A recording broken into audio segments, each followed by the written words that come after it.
Socialist और secular word add किया गया, क्या इसकी क्यों ज़रूरत थी, किस लिए ज़रूरत थी, या इसका कितना महत्व है।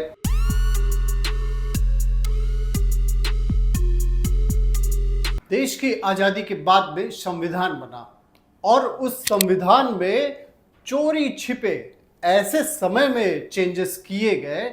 उस समय इमरजेंसी चल रही थी और इस साल जब 50वीं वर्षगांठ उसकी मनाई जा रही थी, उस समय कई सारे ऐसे स्टेटमेंट आए, जैसे आरएसएस के महासचिव दत्ता हसबोले का आया और उसके बाद में फिर रिएक्शन स्टार्ट हो गए।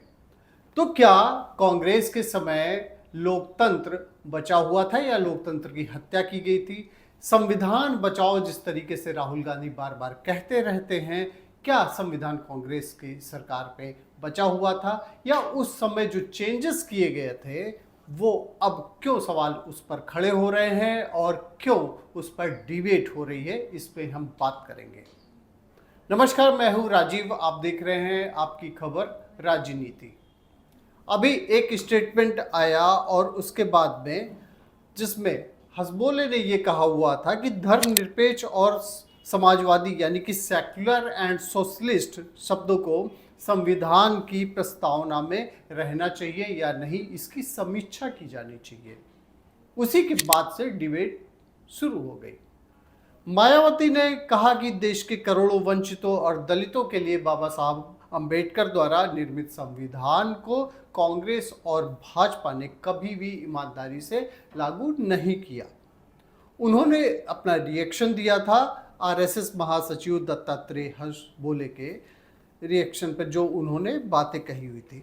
आज इस बारे में हम डिटेल में बात करेंगे कि ये कैसे हुआ था। सेकुलर एंड सोशलिस्ट वर्ड जो प्रियम्बल में कॉन्स्टिट्यूशन में जोड़ा गया था, ये कब और कैसे जोड़ा गया था, और आज इतने साल बाद इस पर डिबेट क्यों हो रही है। देखिए, सोशलिस्ट एंड सेकुलर ये वर्ड जो ऐड किए गए थे प्रियम्बल में कॉन्स्टिट्यूशन में, उसमें सबसे पहले क्या था? जिस समय कॉन्स्टिट्यूशन ये बनाया गया था उस समय सॉवरेन डेमोक्रेटिक रिपब्लिक था, और अब क्या हो गया? Sovereign socialist secular democratic Republic. ये वर्ड चेंज कर दिया गया। पहले क्या था? Unity of the nation. अब क्या हो गया? Unity and integrity of the nation. ये चेंजेस किए गए थे 42 या 42nd अमेंडमेंट के दौरान किए गए थे, जिसको मिनी कॉन्स्टिट्यूशन भी कहा जाता है। इसके बारे में हम वीडियो में आगे बात करेंगे कि इसको मिनी कॉन्स्टिट्यूशन क्यों कहा जाता है। और इसके पहले भी सोशलिस्ट सेकुलर वर्ड को 42nd अमेंडमेंट के थ्रू जोड़ दिया गया था, जिसे सुप्रीम कोर्ट ने रिजेक्ट कर दिया था। इस पे एक प्ली दी गई थी, एक केस फाइल किया गया था, जिसमें कहा गया था कि ये जो जोड़ा गया है सोशलिस्ट एंड सेकुलर, इसको हटाया जाए। ये गलत तरीके से जोड़ा गया है। ये रिट में बातें कही गई थी, लेकिन सुप्रीम कोर्ट ने उसको माना नहीं और उस केस को रिजेक्ट कर दिया। उस केस का नाम क्या था? Doctor Balram Singh versus union of India 2024। उसमें ये चैलेंज किया गया था। इसमें जो ग्राउंड लिया गया था इस केस में, ये कहा गया था secular and socialist word emergency के दौरान, यानी कि 1975 से लेकर 77 तक, जो कि उस समय के प्रधानमंत्री इंदिरा गांधी के द्वारा लगाया गया था, वो उस समय चुनी हुई सरकार नहीं थी और ये वर्ड ऐड किए गए थे, इसलिए इसको हटाया जाए। हालांकि सुप्रीम कोर्ट ने इसको माना नहीं। सुप्रीम कोर्ट ने ये कहा कि आर्टिकल 368 में अमेंडमेंट के पावर्स हैं और इसके तहत अमेंडमेंट किए गए। और उसी जगह Keshavananda Bharati versus state of Kerala and SR Bommai case versus union of India में भी सुप्रीम कोर्ट ने कॉन्स्टिट्यूशन को बेसिक फीचर माना हुआ है। सेकुलर वर्ड जो है, सेकुलर को कॉन्स्टिट्यूशन का बेसिक फीचर माना है, इसलिए वो केस भी इसमें रिजेक्ट हो गया था। जो चेंजेस किए गए थे उसके खिलाफ जो गया था केस, उसको सुप्रीम कोर्ट ने रिजेक्ट कर दिया था। अब आज इस पे जो डिबेट हो रही है उसमें कई लोगों ने इस पे बातें कही, जैसे vice president Jagdeep Dhankhar, RSS leader Dattatreya Hosabale और यूनियन मिनिस्टर शिवराज सिंह चौहान, जितेंद्र सिंह, इन लोगों ने कॉन्स्टिट्यूशन को जो चेंजेस किए गए थे उस पर सवाल अपने उठाए थे, जो कि इमरजेंसी के दौरान 1975 से लेकर 77 के दौरान ये चेंजेस किए गए थे। आपको ध्यान होगा राहुल गांधी जब भी पार्लियामेंट में कई बार उन्होंने संविधान की प्रति को दिखाया हुआ है, अपने साथ में लेकर चलते हैं और बार बार ये कहते हैं कि ये जो सरकार है खास करके भाजपा पे उनका निशाना होता है और वो कहते हैं कि ये संविधान की हत्या करना चाहते हैं। लेकिन संविधान की हत्या कब हुई थी ये तो कांग्रेस को भी सोचने वाली बात है। और 42nd अमेंडमेंट में क्या क्या किए गए थे, why is the 42nd amendment called mini constitution, इसको क्यों कहा जाता है, इसके बारे में भी हम बात किए जाएंगे।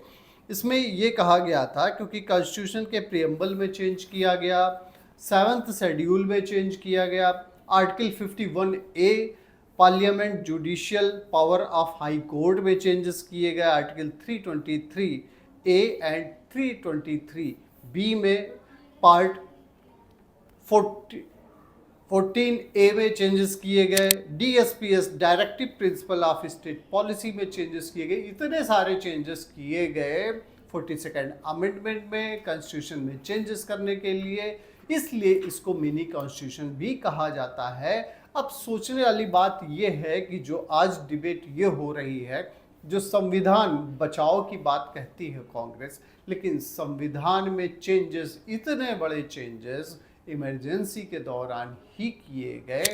1975 से लेकर 77 के बीच में चेंजेस किए गए। उस समय चुनी हुई सरकार नहीं थी, इस बात को कोर्ट में भी प्ली दी गई। हालांकि कोर्ट में कई कानूनी पहलुओं को देखते हुए कोर्ट ने इस चीज़ को रिजेक्ट कर दिया था। लेकिन आज जो पॉलिटिक्स हो रही है जिसमें ये कहा जा रहा है, जो संविधान की समीक्षा करने की बात कही जा रही है, देखिए अमेंडमेंट तो कई बार हुए हैं, पहले भी कई बार हो चुके हैं, इसलिए जो भाजपा भी कह रही है या आरएसएस ने जो कहा हुआ है, अभी डिबेट तो इसमें शुरू हो गई है, मायावती ने भी सवाल खड़े किए हैं।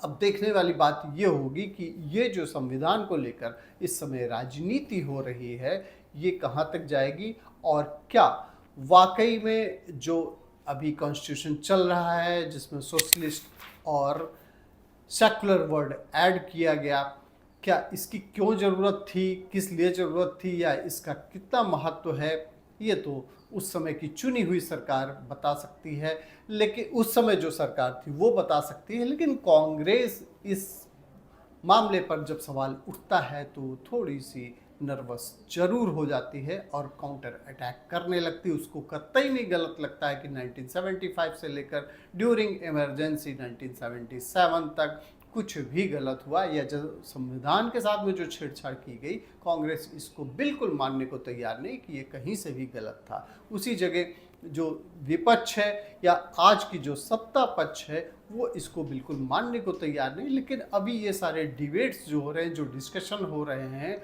ये केवल अभी सवाल उठ खड़े हो रहे हैं, लेकिन इसका आउटकम क्या होगा और इस पर आगे कहाँ तक चर्चा जाएगी ये देखने वाली बात होगी। आपका बहुत बहुत धन्यवाद आपकी खबर राजनीति देखने के लिए। इसी तरीके के टॉपिक्स हम आपके लिए लेकर आते रहेंगे, उसके एक्सप्लेनर लेकर आते रहेंगे, जो भी फैक्ट्स होंगे वो आपके सामने रखने की कोशिश करेंगे। आपको हमारे एक्सप्लेनर कैसे लगते हैं ये आप ज़रूर बताएं।